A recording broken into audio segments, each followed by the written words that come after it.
కట్టేశారు. 75 అడుగుల ఎత్తులో 11 కిలోమీటర్ల చుట్టుకొలతలో ఎటు చూసిన యెరూషలేము చుట్టూ 75 అడుగుల ఎత్తున మట్టి దిబ్బను రోమా చక్రవర్తి అయినటువంటి రోమా శతాధిపతి అయినటువంటి వెస్పాషియన్ టైటస్ ఇద్దరు కలిసి 75 అడుగుల ఎత్తున మట్టి దిబ్బలు కట్టించారట. అంతేకాకుండా యెరూషలేము చుట్టుపక్కల ఉన్న అడవులు ఎన్ని ఉన్నాయో ఆ అడవులన్నింటిలో చెట్లన్నిటిని నరికి తీసుకురమ్మని యెరూషలేము చుట్టూరా సిలువలను తయారు చేయించి పెట్టారట. ఎందుకు సిలువలను తయారు చేయించారంటే ఎవడైనా పట్టణంలోంచి పారిపోవాలని ప్రయత్నం చేస్తే వాడిని సిలువల మీద ఎక్కించి ఉరిదీయించమని చెప్పగా యోదయలోంచి తప్పించుకున్నాం అనుకున్న ప్రతి ఒక్కరు సిలువల మీద ఉరిదీయబడ్డారు. ఇది ఎందుకు జరిగిందంటే వాళ్ళు అన్నారు, ఈయన రక్తము నా మీదను నా పిల్లల మీదను ఉండాలన్నారు కనుక యేసుక్రీస్తుని ఎలాగైతే సిలువేశారో వారు కూడా యెరూషలేము చుట్టూ ఉన్న అడవి చెట్లని కోయిబండిని ఆలోచించండి. ఎన్ని వందల మందిని సిలువేయించాడో ఆలోచించండి. గుట్టలు గుట్టలుగా శవం నిండిపోయినట్టు యెరూషలేము పట్టణంలో. వీళ్ళారా ఆహారం లేదు, రొట్టెలు లేవు. అప్పుడు కథకథలాడుతున్నటువంటి కరువు ఆ దినాల్లో. అప్పటికి ఆ పాస్ ఓవర్ ఫెస్టివల్ జరుగుతున్నట్ట పొంగని రొట్టెల పండుగ జరుగుతుంది యెరూషలేములో. మీకు తెలుసు కదా, ఇజ్రాయిల్లకు 7 పండుగలు ఉన్నాయి. పాత నిబంధనలు లేవియాకాండం 24-25 అధ్యాయాలు మీరు చూస్తే దేవుడు కొన్ని పండుగలు ఆచరించమని చెప్పాడు. ఆ పండుగలు 7 మీకు తెలిసే ఉంటాయి. ఒకటి పస్కా, రెండవది పొంగని రొట్టెల పండుగ, మూడవది ప్రథమ ఫలం, నాలుగవది పెంటెకోస్తు, ఐదవది బూరల పండుగ, ఆరవది ప్రాయశ్చిత్తం, 7వది గుడారాల పండుగ. 7 పండుగలు ఉన్నాయి. ఈ 7 పండుగలు సంవత్సరానికి 3 భాగాలుగా వస్తాయి. మొదటి 3 పండుగలు వస్తాయి ఒకసారి, మధ్యలో పెంటెకోస్తు పండుగ వస్తుంది, తర్వాత ఆఖరి 3 పండుగలు వస్తాయి. భూమి మీద ఎక్కడున్నా కానీ యూదులు ఈ పండుగలకు యెరూషలేమునకు వెళ్ళాలి కనుక యెరూషలేములో అప్పుడు పొంగని రొట్టెల పండుగ జరుగుతుందట. ఆకాశం పొందిన యూదులందరూ యెరూషలేమునకు వెళ్ళిపోయారు ఆ పండుగ కోసం. పట్టణంలో 30 లక్షల మంది యూదులు ఉన్నారట. 30 lakhs, 3 million Jews are living in that time. ఆ పట్టణంలో 30 లక్షల మంది ఉన్నారు. చుట్టూరా మట్టి గోడ 75 అడుగులు ఎత్తు కట్టబడింది. నీరు లేదు, ఆహారం లేదు. 30 లక్షల మంది పట్టణంలో ఆహారం లేకుండా ఉంటే మన టెలివిజన్లో చూశాం. ఇరాక్ మీద యుద్ధం చేస్తే ఇరాక్ పట్టణాల్లో ఆహారము నీళ్లు లేక పట్టణాలు ఎంత ఘోరమైనటువంటి పరిస్థితుల్లోకి వెళ్ళిపోయినాయో చూస్తొచ్చు. లూటీలు చేశారు, గొట్లు మొత్తం లూటీలు చేసి ఆహార పదార్థాలు పొడుచుకుని మరి తీసుకెళ్లేటువంటి పరిస్థితులు వచ్చినాయి. ఇక రాబోయేటువంటి దినాలు, ఇక ముందు దినాల్లో ప్రపంచంలో రాబోయేటువంటి కరువులు అంత భయంకరంగా ఉంటే పిల్లారా, యెరూషలేములో రొట్టెలు కూడా దొరకటం లేదట. అటువంటి పరిస్థితుల్లో జరిగింది ఏంటంటే ఆ యొక్క పండుగకి మారియా అనేటువంటి ఒక యాత్రికురాలు వచ్చిందట యెరూషలేములోనికి. వస్తే ఆమెకు ఆహారం దొరకక ఏం చేసిందంటే ఒక దినమంది ఇంటిలో మాంసం వండుకుంటుంది. యూదులు ఆ మాంసపు వాసన చూశారు. ఎందుకంటే ఇశ్రాయిల్లకు మాంస అపేక్ష గలవారని సంఖ్యాకాండంలో రాయబడింది. వారికి మాంస అపేక్ష ఎక్కువ. మోషేని అడిగారు, మేము ఐగుప్తులో ఉన్నప్పుడు నైలు నది చేపలు తిన్నాం, దోసకాయలు, కూరగాయలు తిన్నాం, ఇక్కడికి వచ్చిన తర్వాత మాకు మాంసం లేదని అడిగారు. మాంస అపేక్ష కలిగిన వారు కనుక వారు వెళ్ళి మారియా అనే ఆమె ఇంటికి వెళ్ళి వండుకుంటున్న మాంసం కూర ఏంటి అని అడిగారట. ఆమె లోపలికి తీసుకెళ్లి, ఈ యెరూషలేములో ఆహారం లేదు, నీళ్లు లేదు, ఆకలికి తట్టుకోలేక నాకొక్కగానొక కొడుకున్నాడు, ఆ కడుపును పుట్టిన నా కుమారుణ్ణి కోసుకుని నేను వండుకుని తింటున్నాను, నేను తినే ఆహారం మీకు కావాలంటే పెడతాను, నా కుమారుని తినమని చెప్పింది. విలాప వాక్యములో ప్రవక్త ఇర్మియా చెప్పినట్టు వాత్సల్యం కలిగినటువంటి స్త్రీలు తమ బిడ్డలను కోసుకుని తింటారని ఇర్మియా ప్రవక్త విలాప వాక్యములో చెప్పిన మాట ప్రకారంగా పిల్లలను కూడా యెరూషలేము పట్టణంలో కోసుకుని తినాల్సి వచ్చింది. మీలో మీ పిల్లలు కూడా నేలగలపడతారన్నాడు. వీళ్ళారా ఇలాగ ముట్టడించబడినటువంటి సమయంలో ఈ యొక్క 75 అడుగుల చుట్టూ మట్టి దిబ్బ కట్టబడింది. ఎటువైపు నుండి పారిపోవడానికి మార్గము దొరకలేదు. మిద్ది మీద ఉన్నవాడు కిందకు దిగటానికి లేదు. ఆ సమయంలో 66వ సంవత్సరం మొదలుకుని 70వ సంవత్సరం వరకు కూడా యూదులు ఒక్కొక్కడు వధ చేయబడ్డారు. కత్తి వాత చేత అనేకులు కూలుదురు అని యేసుప్రభువు 21వ అధ్యాయం లోకాసు వార్తలు చెప్పినట్టు రోమా చక్రవర్తి యూదులను నిర్దాక్షిణ్యంగా చంపమంటే 30 లక్షల మందిలో కొన్ని లక్షల మందిని చంపుకుంటూ వెళ్తే యెరూషలేము పట్టణంలో గుర్రము తల వంచి నడిస్తే, గుర్రము తల కిందకు పెట్టి నడిస్తే రక్తము ఎంత ఎత్తుగా ప్రవహించినంటే గుర్రము యొక్క కళ్ళెం మట్టు కూడా రక్తం ప్రవహించినట్టుగా యెరూషలేము పర్వతం మీద రక్తము ఏరులుగా పారిందట. పిల్లలు, స్త్రీలు అందరూ చెరపబడి కత్తి వాత చేత కూల్చివేయబడ్డారు. మీలో కొంతమంది చెరపట్టబడుదురు అన్నాడు ఆయన. యూదుల్లో కొంతమంది చనిపోగా కొంతమంది చెరపట్టబడ్డారు, కొంతమంది పారిపోతారన్నాడు ఆయన అరణ్యంలోనికి. అలాగే మిగిలిన వారు ఏం చేశారంటే ప్రాణాన్ని పట్టుకుని ప్రపంచ నలుమూలలకి చెదరి పారిపోయారు. పెచ్చులు, బేడలు పట్టుకుని సామాగ్రిని తీసుకుని కొండలకు, అరణ్యాలకి పారిపోవడం ప్రారంభించారు. ఎందుకు పారిపోయారంటే దేవుడు లేవియాకాండంలో ముందే చెప్పాడు, మీరు నా మాట వింటే ఆ దేశంలో మీరు ఉంటారు, నా మాట మీరు వినని దినమందు ఆ దేశం మిమ్మల్ని కట్టివేయును అని చెప్పాడు. The land will vomit you away. దేవుని మాట వినని కారణం చేత వారు కట్టివేయబడ్డారు. సహోదరులారా, అలాగున ప్రపంచం అంతటా కొన్ని వేల సంవత్సరాలు తిరిగారు. వినండి, ఆ సమయంలో ఏం జరిగిందంటే ఈ మందిరం ఉన్నది కదా, ఏది మనుగుల బంగారంతో కట్టబడ్డది, విలువైన రత్నాలు రాళ్లతో తాపబడినటువంటి ఈ మందిరానికి ఏం జరిగిందంటే మీకా గ్రంథము 3వ అధ్యాయం 12వ వచనాన్ని ఒకసారి చదవండి. మీకా గ్రంథము 12వ అధ్యాయం 3వ అధ్యాయం 12వ వచనం. కాబట్టి చేను దున్నబడినట్లు వినండి, చేను దున్నబడినట్లు నిమ్మును బట్టి సియోను దున్నబడును, యెరూషలేము రాళ్ల కుప్పలగును, యెరూషలేము రాళ్ల కుప్పగును, మందిరమున్న పర్వతము అరణ్యములోని ఉన్నత స్థలము వలె స్థలము వలె అగును. చాలు, ప్రవక్త మీకా చెప్పాడు, నీ నిమిత్తము సియోను చేను దున్నబడినట్టు దున్నబడుతుంది, దేవుని మందిరము రాళ్ల కుప్పగును అన్నాడు. ఏం చేయబడుతున్నట్టు చెప్పండి? చేను దున్నబడినట్టు. చేనులు దేనితో దున్నుతారు? ఎడ్లతో గాని దున్నపోతులతో గాని చేను దున్నుతారు. వెంటనే వెస్పాషియన్ అనేటువంటి చక్రవర్తి కుమారుడైనటువంటి టైటస్ ఏం చేశాడట, యెరూషలేము మందిరముకున్నటువంటి ఆ రాళ్లు పడగొట్టడానికి శక్తి లేక ఏనుగులను తెప్పించి ఏనుగులకు తాళ్లు కట్టించి ఒక్కొక్క రాయి చాలా ఎత్తుండేటువంటి శక్తి దుర్భేద్యమైన ఈ బలిష్టమైన 70 అడుగుల పొడవున్న రాళ్లను ఏనుగులతో లాగి కిందకు పడద్రోయించుతూ అన్నాడట, ప్రభువా ఈ గొప్ప పట్టణమును పడగొట్టడానికి నా శక్తి కాదు నాయన, ఈ పట్టణం పడగొట్టడానికి నీవే నా చేతికి అప్పగించావు తప్ప నేను పడగొడుతున్నాను అని అనుకోవట్లేదని ఆ టైటస్ చక్రవర్తి దేవునికి చేతులెత్తి ప్రార్థన చేశాడట. ఒక అన్యుడైన రోమీయుడికున్నంత విశ్వాసము ఇశ్రాయేలీయులకు ఉన్నట్లయితే ఆ రాళ్లు పడిపోయి ఉండేవా? చాలా సార్లు ప్రియులారా, అన్యులకు ఉండేటువంటి నమ్మకాలు దేవుని ప్రజలైనటువంటి మనకు ఉండలేని కారణం చేత అన్య జనుల ముందు మనం అవమాన పాలవుతున్నాం. సియోను రాళ్ల కుప్పగా మారిపోయింది, దేవుని మందిర పర్వతం అరణ్యములో నక్కలు తిరిగినటువంటి స్థలముగా మారిపోయింది. ఒకప్పుడు దేవుని మహిమ నివసించినటువంటి ఆ మహోన్నతమైనటువంటి దేవాలయం రాళ్ల కుప్పగా మారిపోతే దానికి కారణం ఎవరు? నీ నిమిత్తం అన్నాడు దేవుడు.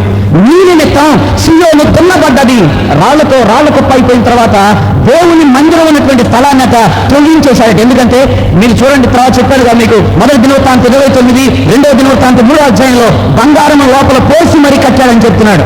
ఆ బంగారము రత్నాల కోసం ఏం చేశాడట, ఎడ్లను తెప్పించి నాగలి గురినట్టుగా సాలుడుగా దున్నగా లోపల ఉన్నటువంటి రత్నాలు వజ్రాలు 60 రకాల మందిర ఉపకరణాలు, వెండి బంగారము పాత్రములతో చేయబడినటువంటి దేవుని మందిర ఉపకరణాలన్నీ కూడా దోచుకుని రోమీలు తీసుకుని వెళ్ళిపోయారు.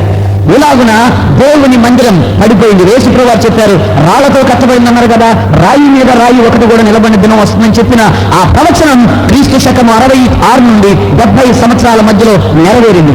ఇశ్రాయేలు ప్రజలు పారిపోయారు. మందిరం ఏమైపోయిందంటే ఒక ఉన్నత స్థలంగా మిగిలిపోయింది. అలాగున 600 సంవత్సరాలు ఉండిపోయింది. 600 సంవత్సరాలు అయిపోయిన తర్వాత పర్షియన్స్ ఏం చేశారంటే టర్క్స్ ఏం చేశారంటే టర్కీ దేశస్తులు వెళ్ళి ఆ యెరూషలేమును దండయాత్ర చేసి యెరూషలేమును స్వాధీనపరచుకున్నారు టర్క్స్. ఆ టర్క్లో ఓమర్ అనేటువంటి ఒక రాజు ఏం చేశాడంటే దేవుని మందిరం ఉన్నటువంటి స్థలాన్ని కొనుక్కున్నాడు. ఓమర్ సుల్తాన్ అంటారు ఆయన్ని. క్రీస్తు శకము 617వ సంవత్సరంలో ఓమర్ అనేటువంటి ఒక సుల్తాన్ ఏం చేశాడంటే తీసుకెళ్లి ఆ మందిరాన్ని కొనుక్కున్నాడు. దీనికి ముందు ఒక ప్రవచనం జరిగింది. మత్తయి సువార్త 24వ అధ్యాయం 26వ వచనాన్ని ఒకసారి చదవండి. మత్తయి సువార్త 24:26.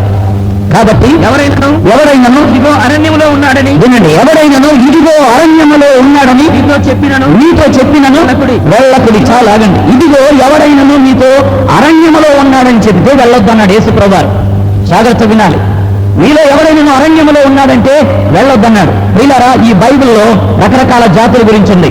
ఇశ్రాయేలీయులకు తండ్రి ఎవరంటే అబ్రహాం కదా, మీకు తెలుసు. అబ్రహాంతో దేవుడు అన్నాడు, నీ సంతానమును ఆకాశ నక్షత్రాల వలె సముద్రపు ఇసుక రేణువుల వలె నీ సంతానమును నేను ఆశీర్వదిస్తానని దేవుడు కల్దీల దేశం నుంచి అబ్రహామును పిలిచాడు.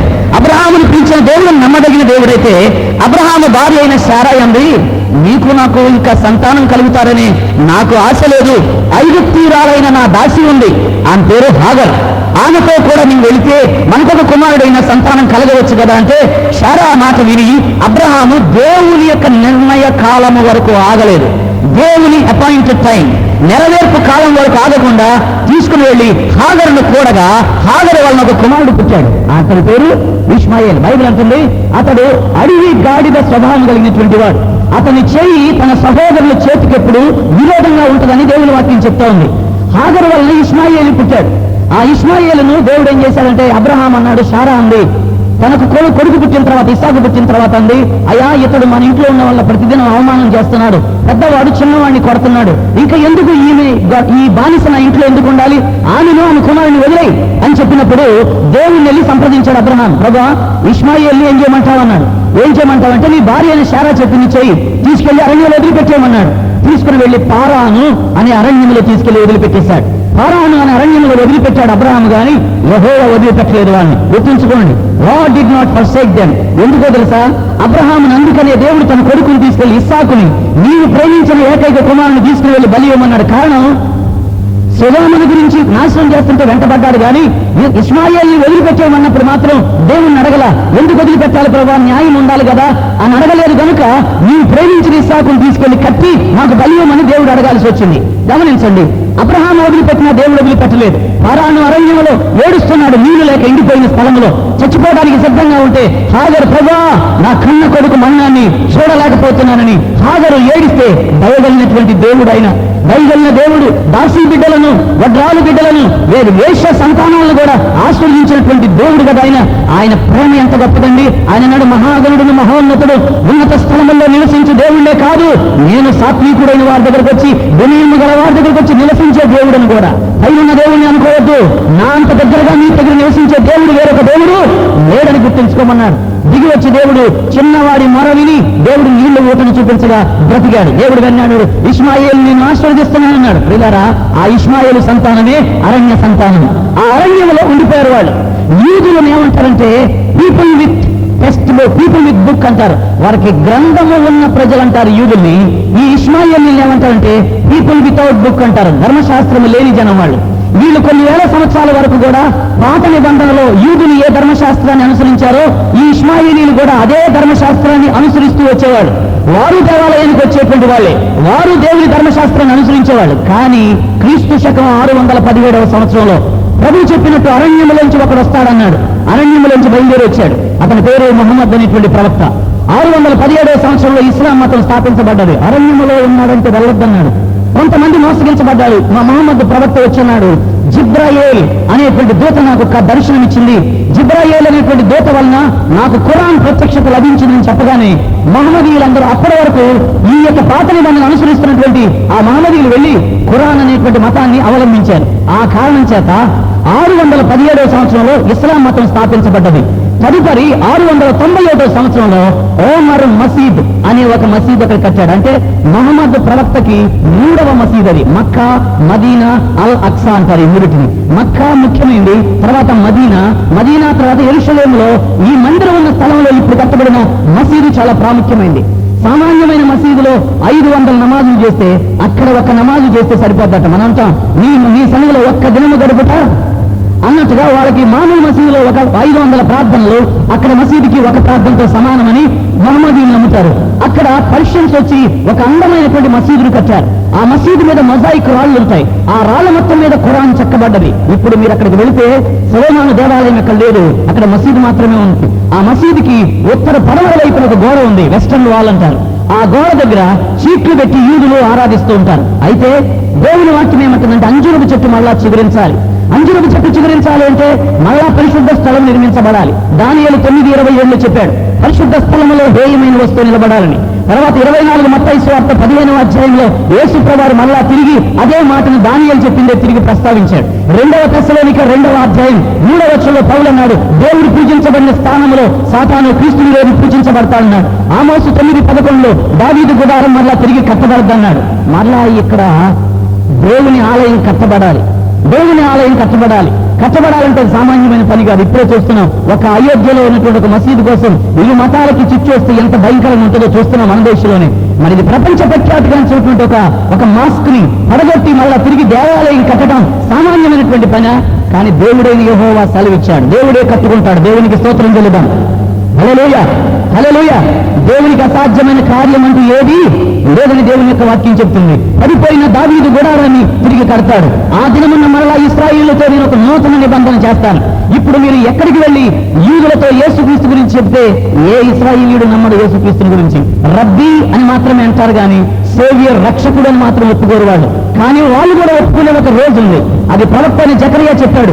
ప్రభు యొక్క ఆత్మ ఇశ్రాయేలీయులు కుమ్మరించబడిన దినమందు వారు ఏడ్చి మారు మనసు పొందేటువంటి ఒక దినం ఉంది. ప్రియులారా, మనము రక్షించబడడం లోకానికి ఇంత ధన్యకరం అయితే ఇశ్రాయేలీయులు రక్షించబడితే లోకానికి ఇంకంత ఐశ్వర్యం వస్తుంది. దేవునికి స్తోత్రం చెల్లిద్దాం. హల్లెలూయా. నాబోటి వాడు ప్రసంగిస్తుంటేనే, నాబోటి వాడు వాక్యం చెప్తుంటేనే దేవుని కార్యం ఇంత జరిగితే, ఒక యూదుడు వచ్చి దేవుని గురించి సాక్ష్యం ఇస్తే ఇంకా లోకంలో ఎంత గొప్ప కార్యం జరగదు. అదే అంటాడు, అన్యజనులమైన మనం రక్షించబడితే ఇంత కృప ఉంటే, అసలైన వారు రక్షించబడితే లోకానికి ఇంకెంత ఐశ్వర్యం వస్తుంది. అందుకని 1,44,000 మంది యూదులను దేవుడు ప్రకటన గ్రంథం 7వ అధ్యాయంలో ముద్రించి పెట్టాడు. గోత్రానికి 12,000 చొప్పున 1,44,000 మంది యూదులను దేవుడు ముద్రించి పెట్టాడు. ఎందుకంటే ఇక ముందున్న కాలంలో సంఘము ఎత్తబడ్డ తర్వాత, జాగ్రత్త వినండి, సంఘం భూమి నుంచి ఎత్తబడిన తర్వాత ఈ భూలోకములో దేవుని గురించిన సువార్త ప్రకటించేది అన్ని దినుల్లో నుంచి వచ్చిన సువార్తికులు కాదు. ఇశ్రాయేలీయుల 12 గోత్రముల్లో దేవుడు ఏర్పరచుకున్న ఆ 1,44,000 మంది ప్రపంచమంతటా వెళ్లి దేవుని సువార్తను ప్రకటిస్తారు.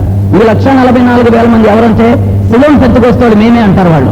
ఎందుకనంటే మాకు పెళ్లిళ్ళు, స్త్రీ సాంగత్యం లేని వాళ్ళం కనుక మేమే ఈ 1,44,000 మంది మేమే పరలోకానికి వెళ్తామంటారు. ఇది చాలా తప్పు. దేవుని బిడ్డలారా, గోత్రాలు రాయబడ్డాయి అక్కడ, కనుక ఇశ్రాయేలీయులు వెళ్తారు. అయితే సహోదరులారా, దేవుని మందిరం కట్టాలి అంటే అక్కడ మందసం కావాలి. మందసం లేకుండా కట్టగలరా? ఇర్మియా గ్రంథం 3వ అధ్యాయంకి వచ్చారండి. ఇర్మియా గ్రంథము 3వ అధ్యాయం, దేవుని వాక్యాన్ని కొంచెం సేపు చూద్దాం. ఇర్మియా గ్రంథము 3వ అధ్యాయం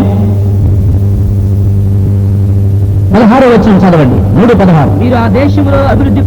మీరు ఆ దేశంలో అభివృద్ధి పొంది విస్తరించు దినములలో జనులు యెహోవా నిబంధన మందసమని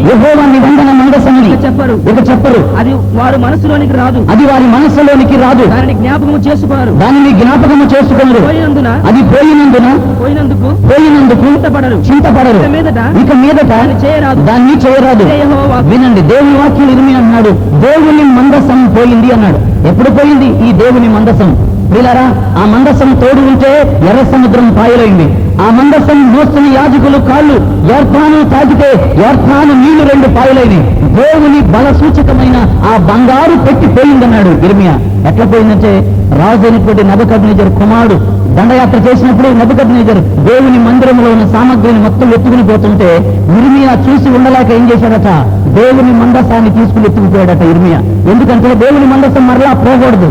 ఆనాడు ఇశ్రాయేలీయులు దాగోను దేవతకి ఫిలిస్తీన్లకు అప్పగించినప్పుడు మళ్ళా మందసం పోకూడదని ఇర్మియానే తీసుకెళ్లి దాన్ని దాచిపెట్టేశాడట. దీన్ని ఎట్లా తెలుసుకోగలిగారంటే, బైబిల్ నుంచి తీరని పుస్తకాలు ఉన్నాయి, అపోక్రిఫ అంటారు. అపోక్రిఫల్ పుస్తకాల్లో అనేటువంటి పురావస్తు పరిశోధకుడు క్రియగా పరిశీలిస్తే దేవుని మందసాన్ని ఇర్మియాను మోసుకుని తీసుకెళ్లి మోసే చివరిసారిగా దేవుడు కొండ మీద నుండి చూడమన్నాడు. నెబో అనేటువంటి పర్వతం, పిస్కా అనేటువంటి కొండ మీద మోయాబు పర్వతాలలో ఒక గుహలో దాచినట్టుగా వారికి ఆధారం లభిస్తే ఆ కొండల మీదకి 3 రాత్రులు 3 పగలు సాహసం చేసి ఈ పురావస్తు పరిశోధకుడు బయటికిపోయినాక దేవుని మందసం దాదాపు 2,600 సంవత్సరాలు ఇశ్రాయేలులకు కనిపించలేదు. ఆ మందసం యేసుప్రభువు గారు భూలోకంలో సేవ చేసినప్పుడు కూడా దేవాలయంలో మందసం లేదు, ఖాళీ స్థలమే ఉండేదట. ఖాళీ స్థలంలోని యాజకుల రక్తాన్ని ప్రోత్సహించేటువంటి వారు. ఆ మందసం 1988వ సంవత్సరంలో ఈ కోస్తమైనటువంటి పురావస్తు పరిశోధకుడు వెళితే యెరూషలేము బయట మోయాబు దిక్కున్నటువంటి నెబో పర్వతం లోపల ఒక కొండ గుహలో దేవుని మందసం వారికి లభించిందట. దేవునికి స్తోత్రం. హల్లెలూయా. మందసం ఎప్పుడైతే దొరికిందో వాళ్ళు ఒక ఆశ కలిగింది.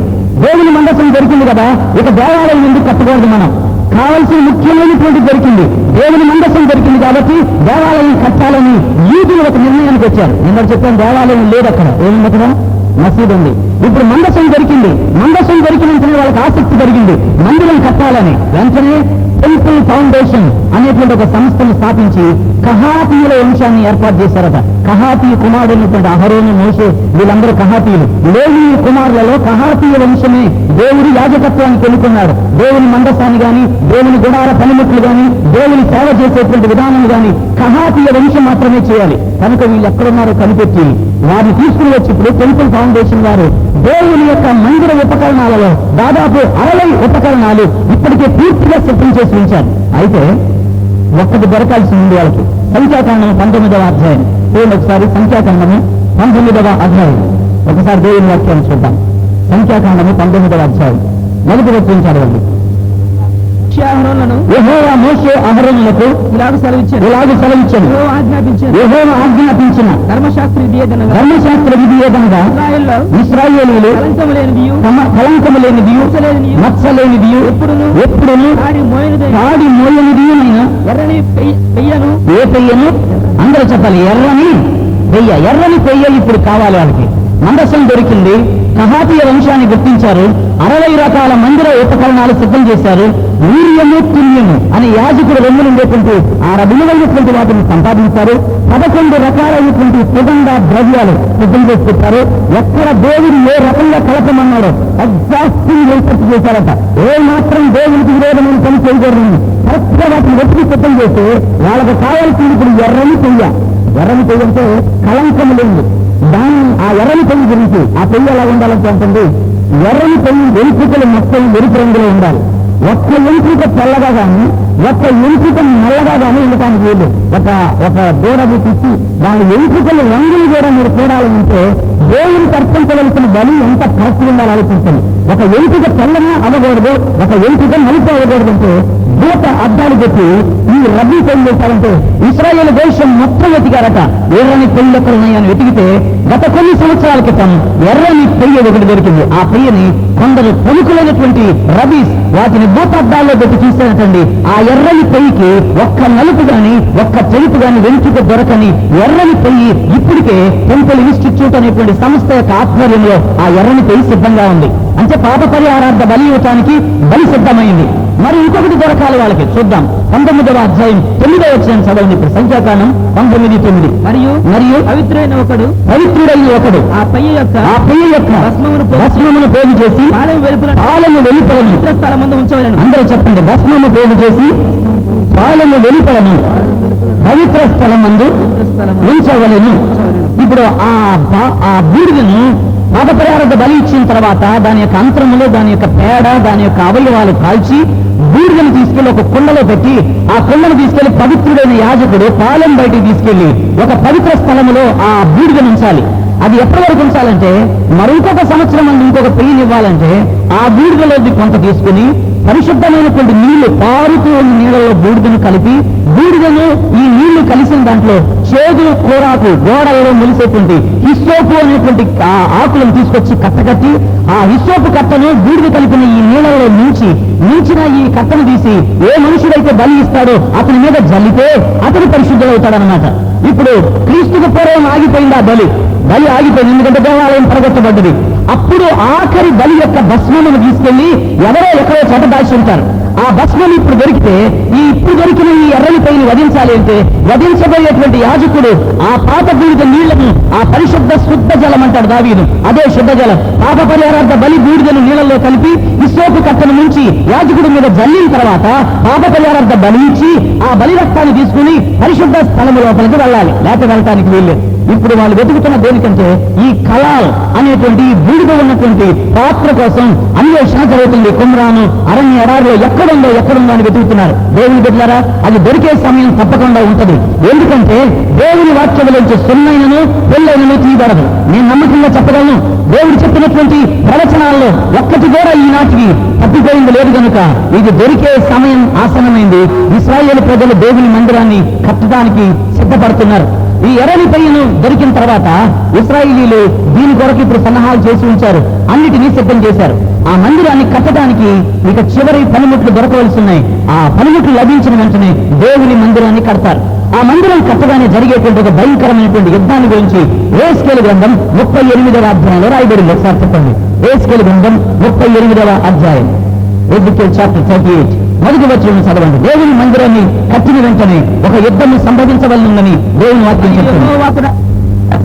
మరియు యెహోవా నాకు ప్రత్యక్షమై ఇలాగ సెలవిచ్చాను, నరపుత్రుడా మాగోగు దేశపు వాడవు.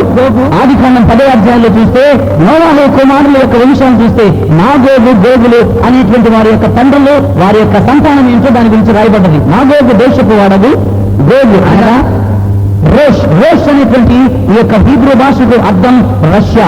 రోష్ అనే పేరుకు అర్థం రష్యా. దేవుని బిడ్డలారా, రష్యాని దేవుడు ఎందుకు ప్రస్తావించడంత కరెక్ట్ గా సోవియట్ యూనియన్ ఎందుకు అనలేదు ఆయన?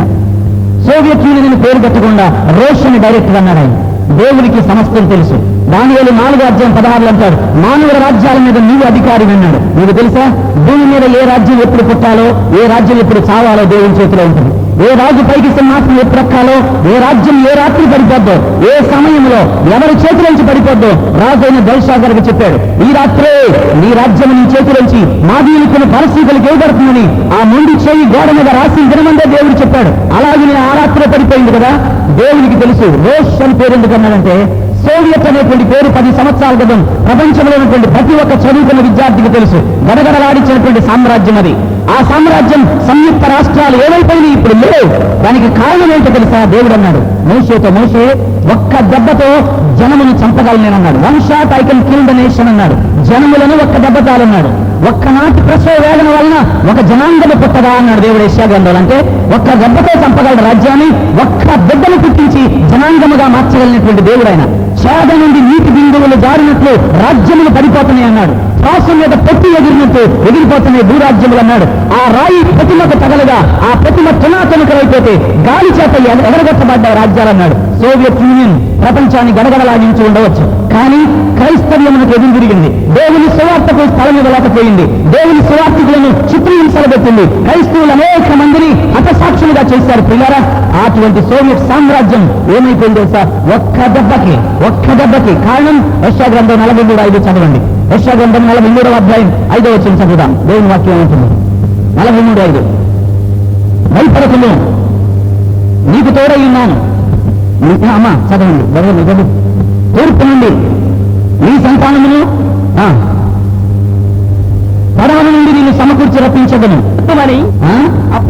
అప్పగింపమని ఉత్తర దిక్కునకు ఆజ్ఞ ఇచ్చదను. దిగబట్టవద్దని దక్షిణ దిక్కునకు వినండి. అప్పగించమని ఉత్తర దిక్కునకు ఆజ్ఞాపిస్తాడు.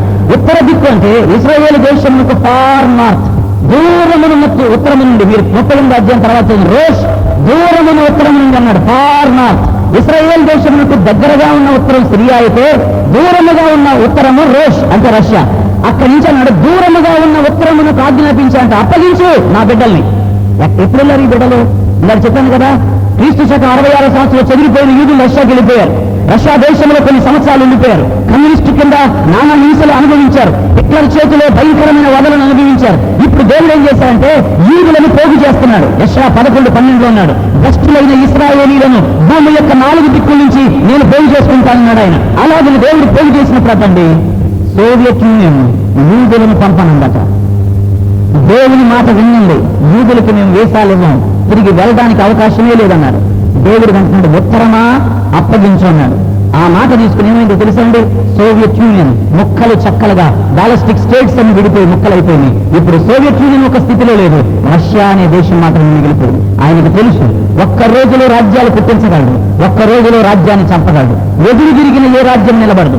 ఈ బండ మీద పడిన వాడు ఏమవుతాడు? తునకలవుతాడు. భూలోక రాజ్యములన్నీ మన ప్రభు కింద ఉన్నాయి. దేవునికి స్తోత్రం చెల్లిద్దాం. హల్లెలూయా, హల్లెలూయా. యెషయా గ్రంథం 11వ అధ్యాయం 10వ వచనం 12వ వచనం చదవండి ఒకసారి. యెషయా గ్రంథం 11వ అధ్యాయం 12వ వచనం. జనములను పిలుచుటకు, వినండి, జనములను పిలుచుటకు ఆయన ఒక ధ్వజము నిలబెట్టెను. అందరూ నాతో ఈ మాట చెప్పండి. జనములను పిలుచుటకు ఆయన ఒక ధ్వజము నిలబెట్టెను. జనములు అంటే దేశములు అని అర్థం. జనములు అంటే అర్థం